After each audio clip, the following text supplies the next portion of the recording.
What's up, everybody? Welcome back to HOA. Kinsey, what's it like being just a complete loser this week? The Warriors sucked. The Knicks were terrible. What would you like to start with? Because both the teams that you've been supporting just got ousted in 6 games, and it wasn't all that competitive in that game 6 for both teams. So where do you want to start? Because there's not a lot of Knicks defense chants right now. So Warriors. There's not a lot of that from you right now. So, and people, I would like to also point out that Kinsey left a group chat just and he still hasn't rejoined. I never once left a group chat when the Knicks embarrassed the Cavaliers. So I'm just kind of wondering what's going on here. Could we maybe get some answers from the Warriors? Time out. I did not leave. I know the exact moment when I was kicked. It was game 1 when the Knicks were up double digits in the first quarter against the Heat. I said, what did I say? I said Boston, see you soon. And then I assumed Chris kicked me, and I was just never invited back. Yeah, I didn't run. But man. It hurts. It hurts losing to somebody I call a myth. Because he still is. He didn't play all that great versus the Knicks. That doesn't help the Knicks at all. So I don't know what you're going for there. I'm fine with losing to Kyle Lowry and Bam Adebayo as long as it wasn't playoff Jimmy. No, matter of fact, we didn't even lose to them. We lost to Coach Bo. Coach Bo, he simply coached circles around Thibodeau. Like the Thibodeau just iso ball offense eventually caught up to him, I guess. Just some of Miami's defensive schemes, it seemed like the Knicks were struggling to get a good look unless your name was Jalen Brunson, whereas the Heat, it seems like they were just able to generate easy looks. And then for the Warriors, obviously, like I'm not a Warrior fan. I just really like Curry, so that one didn't hurt that much, especially since I like LeBron. But it just hurt from the standpoint that, damn, son, like watching Curry it's amazing. Like when he's on the offensive end, that's just amazing to watch. So now that he's out the playoffs, it's just nasty to watch. Okay, so I got a couple questions for you about both. Let's start with the Knicks because that's what obviously it didn't even take anything special from Jimmy to beat the Knicks, which is pretty sad. Is it time for the Knicks to move on from Randall officially? Yeah, granted, Randall is clearly, at least in a regular season, he's still like a fringe All-NBA or All-Star level player. It's just something about the playoffs. Maybe his bad shot quality catches up to him because he takes a lot of high degree difficulty shots. Like his shot selection is like two guard like, and I just don't understand it. He's one of the strongest players in the league, especially at his position. He needs to, and as mean and like as much of a temper as he has, you would think he'll play more angry and closer to the basket, but he just refuses. But I think unless it's like a good package, like you're getting 2 knockdown shooters and like a really quality, like a bench player, or like you're getting like a Jaylen Brown, if you could somehow pull that off. Hey, man, if you could somehow pull that off, then I would. Why would Boston ever consider anything the Knicks have for Jaylen Brown? Hey, man, they gotta do something because I think game 6, Brunson made 14 shots and the rest of the team made 13. That's bad. That's nasty basketball. It was very difficult to watch the Knicks on offense besides Jaylen Brown. My question is, now that we know for a fact Jaylen Brown is the guy, Listen, it's time to start making the team fit around him. Yeah. And I don't think Randall being Randall is what's best going forward. Yeah, even there's some stretches where like when Randall wasn't in and it was Obi and they just play way faster, way more energy. It's like when Randall's in, like the offense, like the pace just drops drastically. Question. Are you still in on RJ Barrett? Because he had some highs and lows during the playoffs, but if you packaged RJ Barrett with Randall, you might have a better chance of getting back somebody else. I wouldn't just move him to move him. No, I'm not saying moving to move him, but you're packaging those two to get a piece. Yeah, I would absolutely package them to get Brunson immediate help, because quickly he just had an off series, but I still trust him. He almost won 6 Man of the Year. Mitchell Robinson just got to clean his free throw shooting up in a bit. Like he's too handsy. He fouls too much. So the roster is there. When Grimes was on Butler, like Butler didn't do good. So like the pieces are there. It's just if you could package those the Randall and RJ for something like good, well they're good, but like something like all-star level that could immediately help Brunson out, I'd absolutely do it. Okay, yeah, that's what I assumed. It's time to just go all in on Brunson. Yeah, figure out what you want around him. Especially if I doubt they're going to fire Tibbs. Especially like if the offense is going to keep being ISO heavy, you need an elite wing. Right. Also, okay, so since Obi, went to Dayton and everything, and that's my school.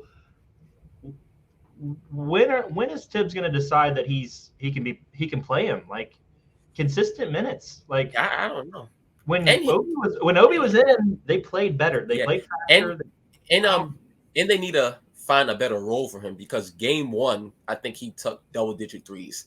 Yes, your 3-shot improved, but bro, relax. But that's also a roster issue because if Quentin Grimes and Obi Toppin are your best catch-and-shoot players, that's a roster issue. That's a roster issue. But that's what I mean. Like he's a rim runner, and yeah, he's a solid 3-point shooter. I don't know, what does he shoot? 35% maybe? Yeah, around there. He's a fine shooter, but like he's a guy that you need to have pick and rolls and let him rim run from time to time also. Yeah. And it just didn't really happen.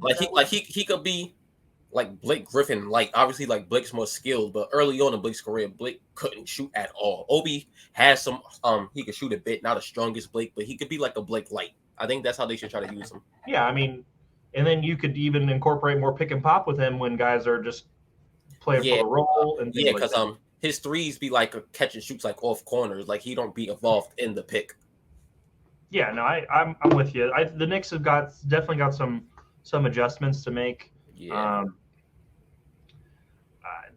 You can't. Randall just can't be that. And they also have to keep Hart because Hart and Grimes are the best perimeter defenders. It's bad when Jimmy Butler is screening Josh like 6'2", 6'3" Josh Hart off of him to get like 6'6" Barrett onto him. That's an issue. Well, that's just RJ Barrett's just I don't know. He was okay. I mean, he had a good series against the Cavs, and he was okay a couple games. He just I don't know. I don't know why he just doesn't do it for me. I would try to package him and Randall and maybe a pick and see if you can go out and get somebody else. I've seen some people throwing Cat around. No, especially at that money. No.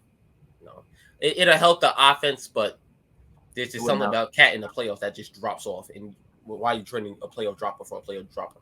Yeah, that makes sense. All right, let's touch on the Wizards real quick. Klay Thompson, man, was horrible against the Lakers.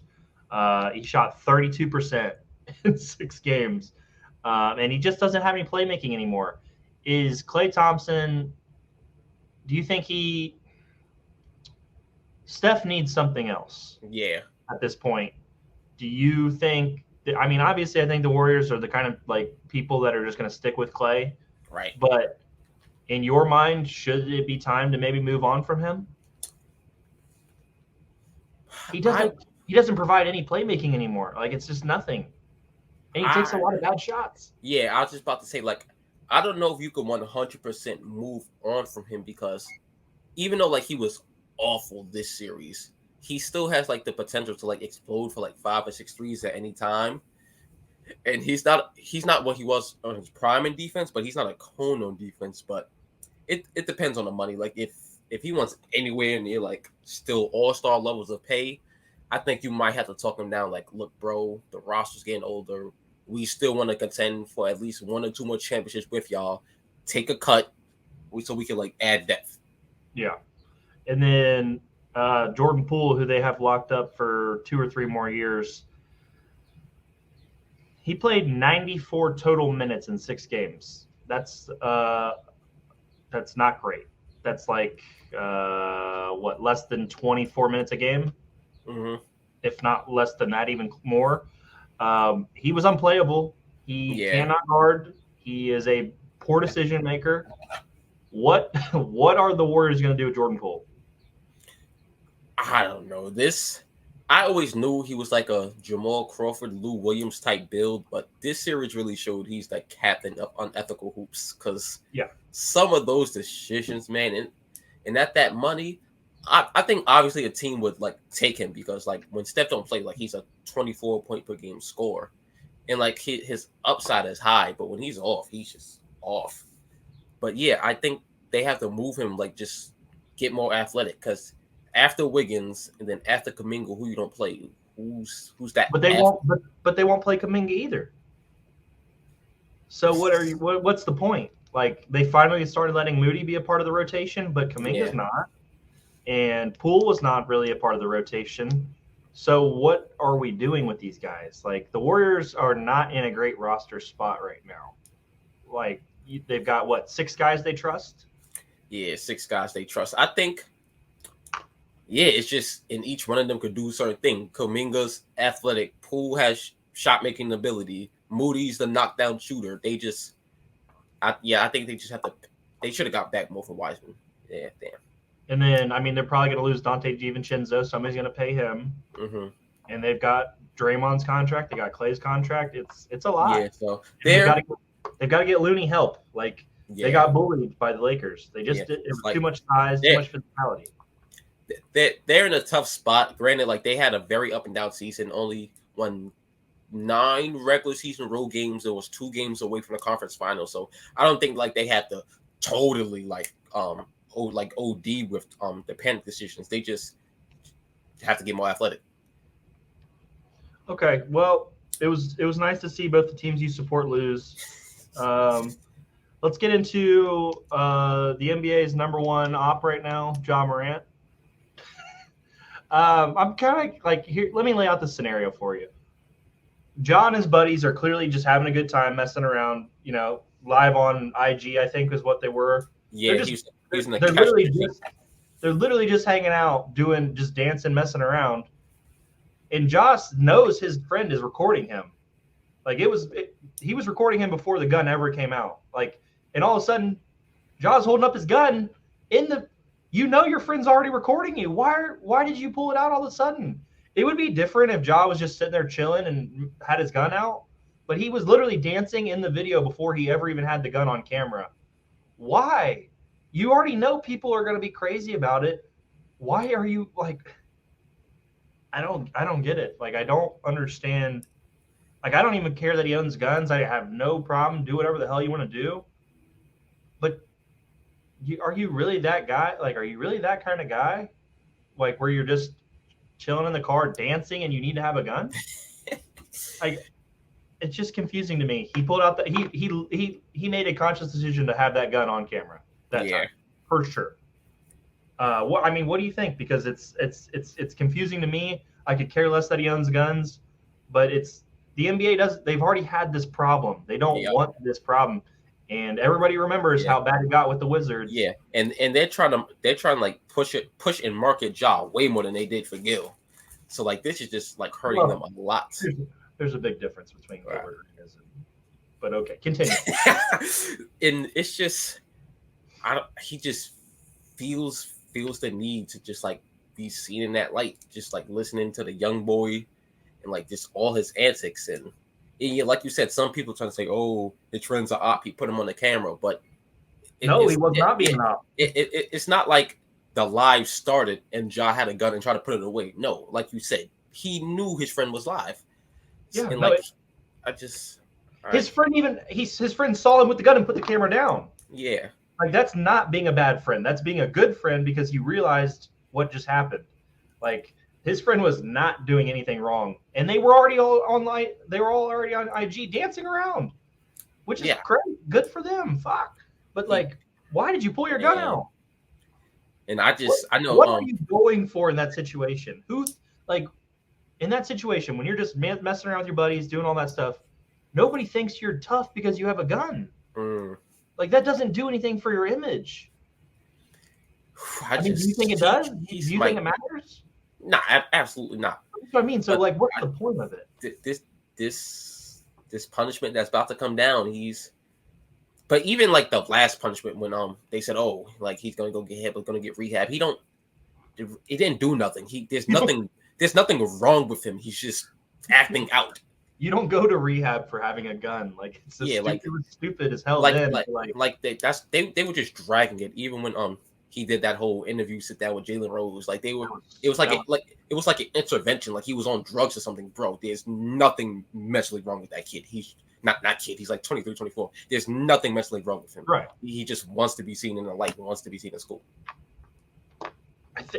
I think we already thought you were cool. Like we already think he's cool though. You having a gun doesn't make me think you're cooler or anything more. It just if anything, it makes me think you're being something you're not. Like you come off as like I don't know. It just has been a weird situation. And like just like some of the commentary around it, he's like, oh, he's still young, bro. He's a grown. If he wasn't a superstar and this was a normal kid doing it, y'all would not be having the same energy. It's because he's a superstar. He's young in NBA years that they act like this. He's 23, 24. He knows what he's doing.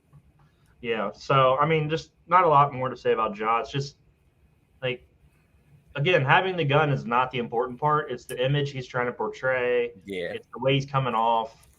It's unnecessary. I don't know.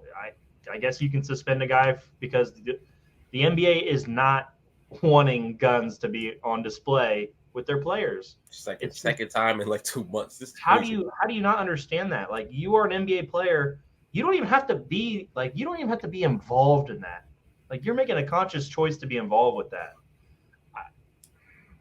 I get it. You know, your friends and all that kind of stuff. You still are connected to them, but like you don't have to be a part of it, and you don't have to show it off for damn sure. Yeah. But let's move on to something a little more interesting. Let's call this substance versus narratives. Let's go Embiid versus Jokic. Oh man. I'll let you guys decide which one was involved in a narrative and which guy is actually substance. Through 2 rounds of the playoffs, I think it's as clear as ever just how much. I mean, Jokic is just better than Embiid. I think it's pretty simple at this point. I still believe that Embiid deserved MVP, but it was assisted in a big way by the black and white narrative. Mm-hmm. And also Jokic took off 3 weeks at the end of the year, and that was when he tried super hard. So what do you have on that, man? We got Jokic versus Embiid. I think it's over. I think that discussion's over for now, and I'll give you some stats in a little bit, but give me your thoughts on that. It's just like you said, especially because the way Joel Embiid closed the season, he did deserve the MVP. But like just the whole narrative switching, people were acting like, because Jokic never went far in the playoffs. So like, Jokic hasn't done that in the playoffs. He shouldn't get a third one. Okay, but if it's playoffs, Jokic has a better playoff resume than Embiid. And then it's like, you can't win 3 in a row and all this and that in the third, but it's supposed to be like a year by year thing. Right. So, and it was just like the campaign for Embiid. It was like here, have it. Like, stop complaining. Like the interviews, him saying, playing Jokic is my Super Bowl, or there's no pressure on me. There's guys for MVPs who haven't done nothing. Like, he was clearly campaigning, clearly basically like crying and moaning for it. Yeah, he was doing a lot. And everything that people were trying to like say that were like faults of Jokic, like obviously pure shot blocking, give me Embiid. But when people act like Jokic is picked on, it ignores Embiid's faults in the pick and roll. These playoffs like exposed it. I mean, Tatum absolutely abused. Yeah. Any opportunity Embiid switched on to him. They ran it all game 6 or game 7. I mean, and then Tatum just destroyed them. It was And to be honest with you, Al Horford was putting on a show against Embiid on defense. I don't know how he matches up so good for him. I don't know. He's got good hands. He's always close to the ball, and Embiid just has trouble with him. And Embiid is lucky he has that whistle, because a lot of the argument that was said that he was like the highest scoring center in like the past 30, 40 years, he's lucky he has that whistle. If Jokic had Embiid's whistle, easy 30 plus a night. I think Jokic could have 30 plus a night if he had 3 less assists a game, because he's already at 25. That's 3 more buckets. Yeah. I just think Jokic chooses to have more assists than points. Mm-hmm. Or you know what I mean? Like, here's some numbers for you. Embiid's playoff averages this year: 24 points on 43% shooting. That's terrible. 10 boards, 3 assists, over 4 turnovers a game. 18% from 3 on over 3 attempts. I never realized how inconsistent his rebounding is. He's not a great rebounder. Yeah, like there really be some 45. games like he'd be finishing with like 7 or 8. I never noticed how inconsistent his rebounds were. Regular season Embiid was 33 points a game, 55% shooting, 10 boards, 4 assists, 3 turnovers, 33% from 3. He had almost a 9-point drop off from the regular season to the playoffs. That's the most for an MVP ever. That is insane. A 9-point drop off is crazy. And then Jokic in the playoffs this year has been the best player in the playoffs by far, I believe. I think that's fair to say. He's averaging 31 on 55% shooting, 13 rebounds, 10 assists, only 3 turnovers, 47% from 3 on over 3 attempts. It's crazy how much difference there is between those two guys right now. Yeah, like just watching Jokic play, like some of it is just like, yo, I really wish that was on my team. Like it's beautiful to watch. Yeah. So there is a very, very big gap if you look at the numbers in terms of these two guys. And then a little breaking news, Doc Rivers just got fired. What are your thoughts on where Philly goes in terms of coaching now? I think they might look at Cassell since like he's already on the roster. Yeah. And besides that, I think they're just gonna go for like another like a proven head coach. I don't see D'Antoni happening. Embiid, he can't survive in that system. He would break down by like Christmas. That's way too much up and down. So I think they're just gonna go for like another pedigree coach. I can see them maybe like looking at a Coach Bud. Yeah. Okay. Well, let's jump over to what we're here for today is the Western Conference Finals and the Eastern Conference Finals. Let's start out West. We just talked about Jokic, and now we get to see a really primetime matchup. Jokic versus Anthony Davis is really big time for the big man position. What do you see are the Nuggets' advantages against the Lakers, and what are the Lakers' advantages against the Nuggets? Advantages for the Nuggets is definitely the break. Most of the times when Golden State had the advantage, it was like transition points. Denver, as soon as they get that board, MPJ's out, Gordon's out, Jokic is looking who to throw like a post route to. So like as soon as like they get that stop, that out and running, you have to chase Gordon to the rim. Then you have to account for KCP flaring out to the 3-point line. So I think that's going to be a huge advantage. Also, defensively, they're going to match up way better than Golden State because like AD, Draymond did a good job, but Jokic is obviously like way bigger and stronger. Mm-hmm. And then Bron, he was able to like when Bron decided to post up, Wiggins could kind of hold his own, but Wiggins is still weaker. Gordon's very underrated. That man is strong. Yeah. So I think the Lakers are going to have a harder time scoring in this series, and just AD's constantly going to have to be away from the basket because Jokic's going to be in the high post running games with Jamal Murray. Yeah, that's definitely going to be interesting to see how they can rim protect if they can rim protect the same way with Jokic being so far away from the basket. Yeah. Who is your prediction to win the Western Conference Finals then?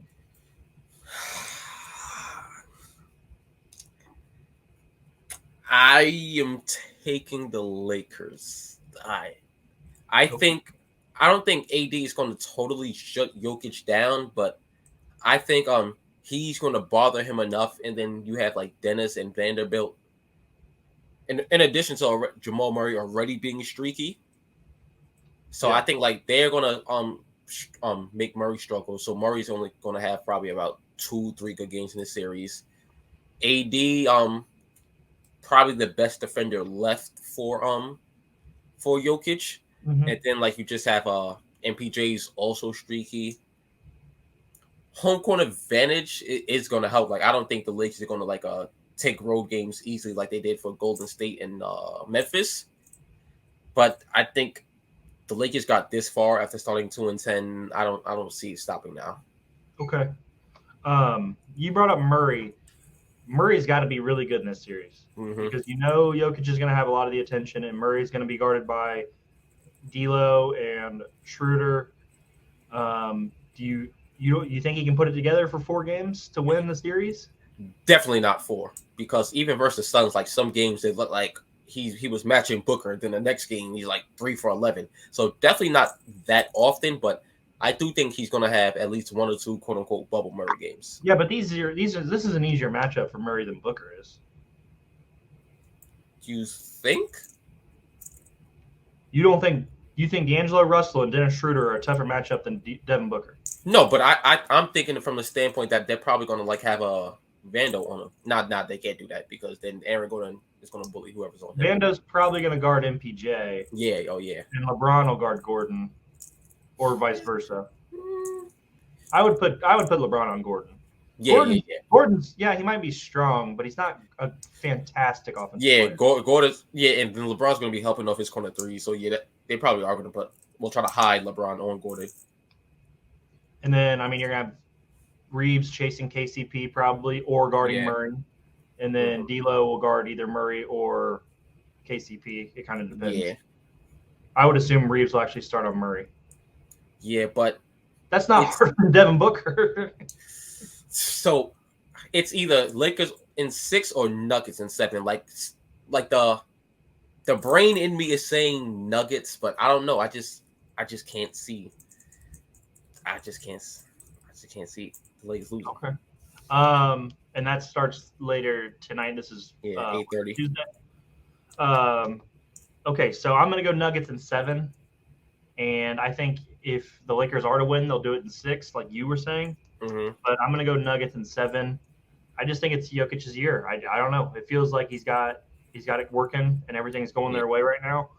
But if LeBron was to pull this off, the GOAT conversation's over. Yeah. And I just really want to see how the game goes tonight. Like I want to see because he's not going to bake him like he did Ayton. AD, he's a bit more versatile than Gobert, but he don't protect the rim like him. And Jokic kind of had his way with Gobert. So I just really want to see how that matchup goes tonight. You don't think AD is better than Gobert right now defensively? At rim protection, hell no.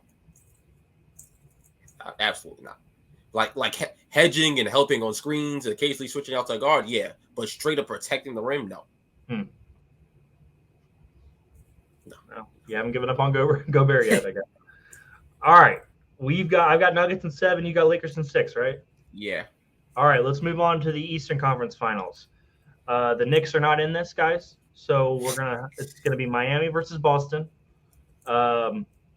This is a really interesting series. I personally think Boston wins in 5. I also have Boston, but I want to agree with 5, but there's going to be one of those Tatum games, and he played good or great last game, and then the final 3 minutes of Game 6, but sometimes that man can't be trusted. So I definitely have Boston. I will say 6, but I'm not surprised at 5. So here's the thing. Bam had a really good series against you guys. Yeah. I think he's going to have a much harder time with Horford and Rob Williams. Yeah. But Butler is obviously he's going to go off probably one game because he didn't do it last series. Mm-hmm. But Tatum and Brown are better than anybody that the Knicks have on the wings by a long shot. And Derek White's a good defender too. Brogdon's a solid defender. If Boston's hitting their threes at all, it could be over very quickly. Yeah. And the Heat are going to have to keep shooting 48% from 3 for it to even be interesting. Yeah. So you got Boston in 6. I've got them in 5. Is there anything else that you think could happen in that Celtics series that could make Miami win it? Because I think it would have to be Miami in 7, in my opinion, for them to win it. Besides the major injury, I don't even want to say that, but it would have to be more Boston late game blunders.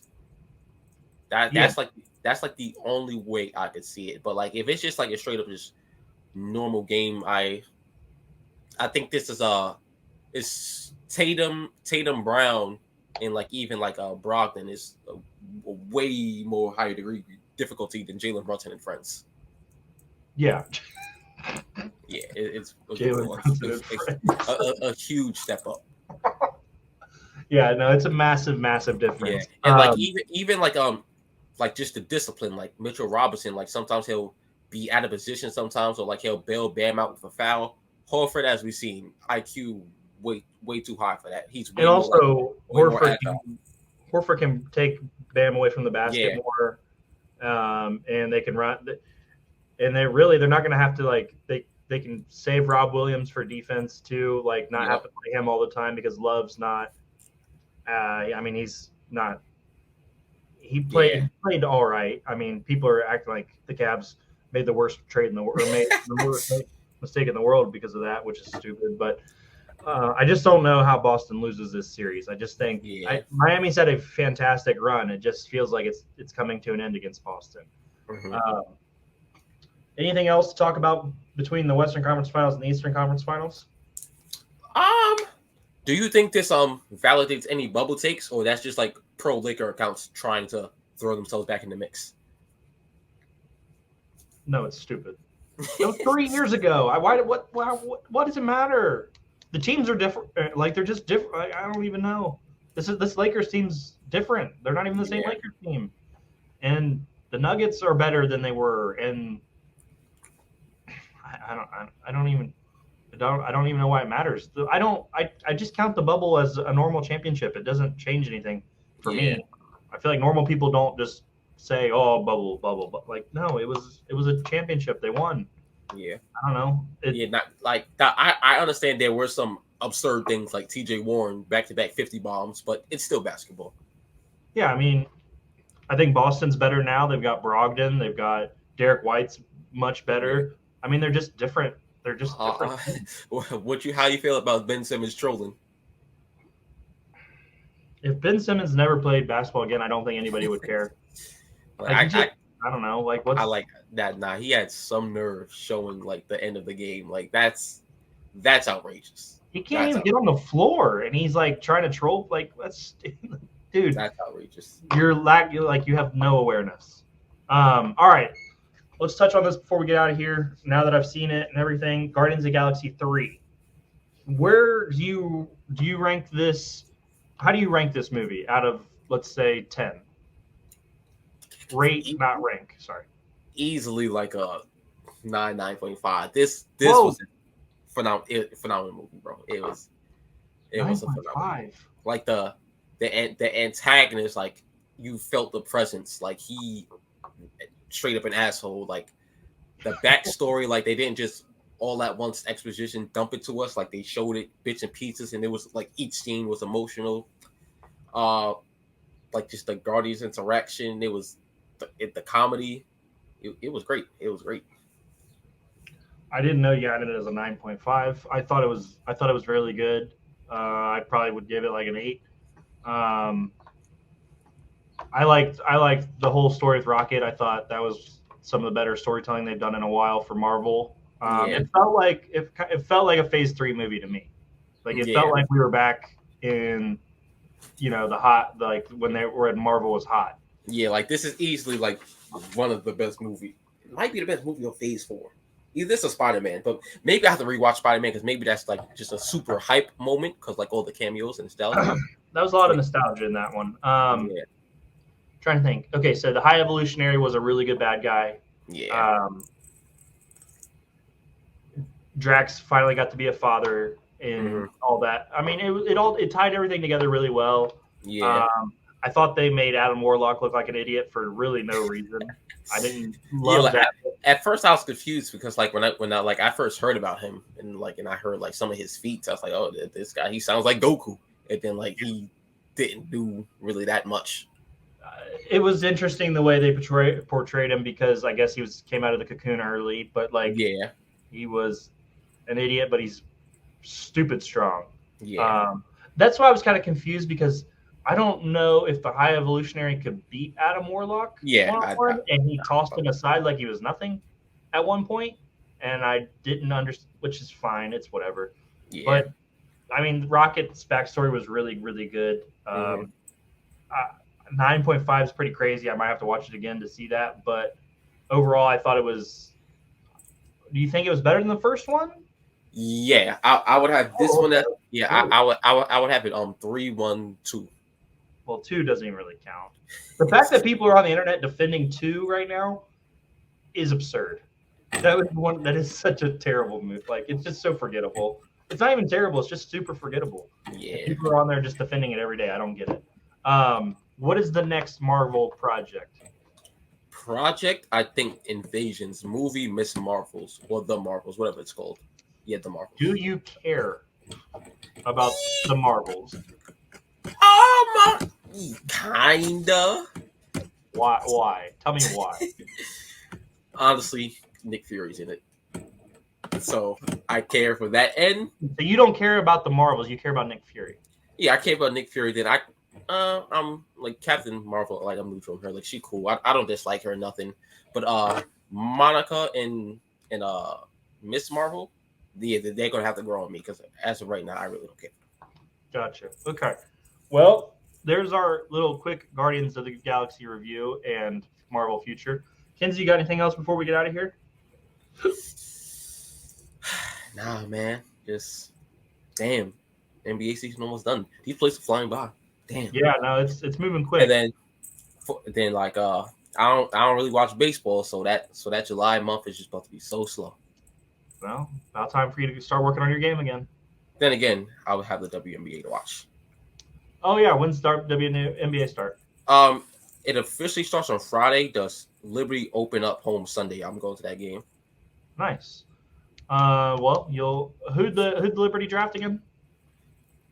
I don't know if they had a pick. I just know like they had a bunch of all-season improvements. They're number 2 in the odds to win the title. Behind the Aces? Right behind the Aces. All right. Well, that should be interesting. We'll have to you'll have to give us a weekly recap of the WNBA. Yeah. All right, guys. Liberty, not the whole league. That's no. I want the whole. I want the ins and outs of the whole league. Transaction reports. I want it all. All right, guys. Well, we're gonna get out of here, and we will be back again next week. Kinsey, you want to tell them where to find us? House or HOA on Instagram and Twitter, and then of course YouTube.